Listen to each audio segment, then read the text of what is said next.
और वो पूरे जंगल में घूमने लगा। एक दिन शेर आया और उसने बकरी के बच्चे को पकड़ा और ले गया और गुफा के अंदर ले गया। बकरी दौड़ी दौड़ी गई बंदर के पास, बोली, राजा,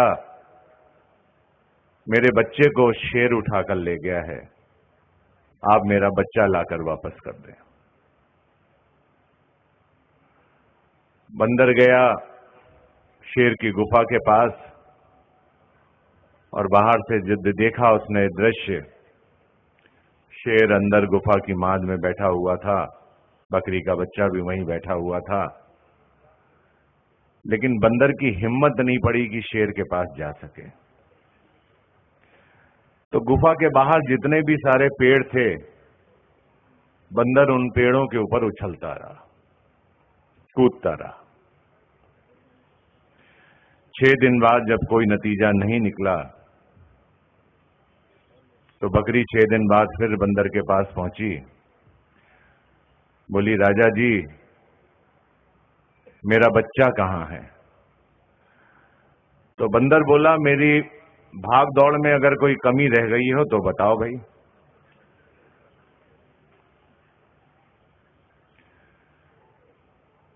ये कोई कहानी नहीं थी, एक तात्पर्य था, कहने का मतलब था कि यदि सत्ता बंदर के हाथ में रहेगी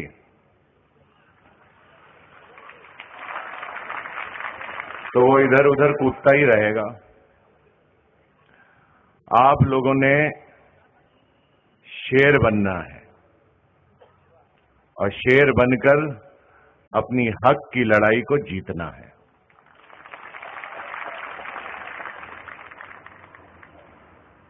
जब जीवन में आप लोग शेर बन जाएंगे तो आपको कोई बंदर डरा नहीं पाएगा। और हमारे बापू को बंदरों की जरूरत नहीं है, शेर की जरूरत है।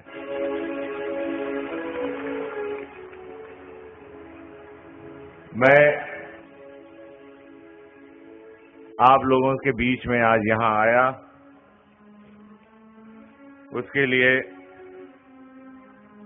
मैं अजय भाई, अशोक भाई, घनश्याम नंद जी, डॉक्टर सुमन जी, जगत गुरु पंचनंद जी महाराज,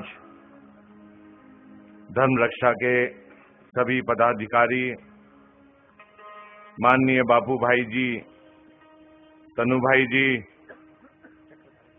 और हमारे आचार्य जी चक्रपाणी जी, जो हमेशा संतों को बचाने में आगे रहे हैं, संतों को आगे ले जाने में हमेशा इनका रोल बहुत आगे रहा है।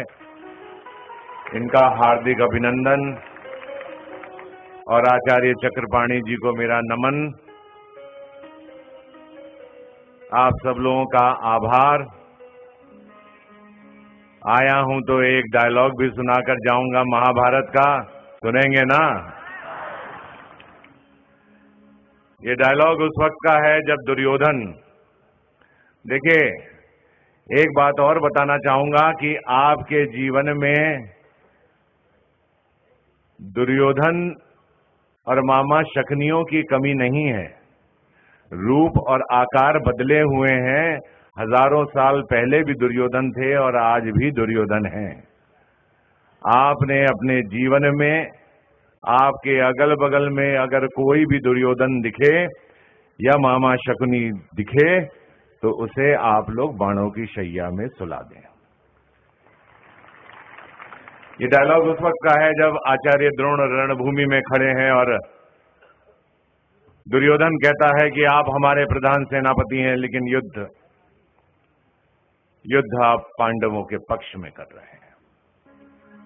तब आचार्य द्रोण कहते हैं, अपनी नाक की आंच धीमी करो दुर्योधन, ये मत भूलो कि तुम आचार्य द्रोण से बात कर रहे हो, उन असहाय पांडव पुत्रों से नहीं। मैं तुम्हारे एक एक शब्द का उत्तर अपने बाणों से दे सकता हूं। रणभूमि और क्रीड़ा भवन में अंतर करना सीखो। युद्ध हमारे पक्ष में है, किंतु युद्ध का परिणाम हमारे पक्ष में नहीं है। अर्जुन को युद्ध भूमि से दूर हटा दो, मैं युधिष्ठिर को बंदी बनाकर तुम्हें सौंप दूंगा। हाँ, कल मैं चक्रव्यूह की रचना करूंगा। कल मैं चक्रव्यूह की रचना करूंगा। प्रिय मित्रों, हमारे बापूजी भी इसी चक्रव्यूह में फंसे हुए हैं। आप सब लोगों ने अर्जुन बनकर उन्हें इस चक्रव्यूह से निकालना है, यही आशा करता हूं। और जाते जाते बापूजी के लिए एक शब्द बोल के जरूर जाऊंगा। चश्मे पुरनम खरीद सकता हूं मैं, जश्न बरहम खरीद सकता हूं मैं। मेरी खुशियां अगर बिक जाएं दोस्तों, मैं बापूजी के हर गम खरीद सकता हूं।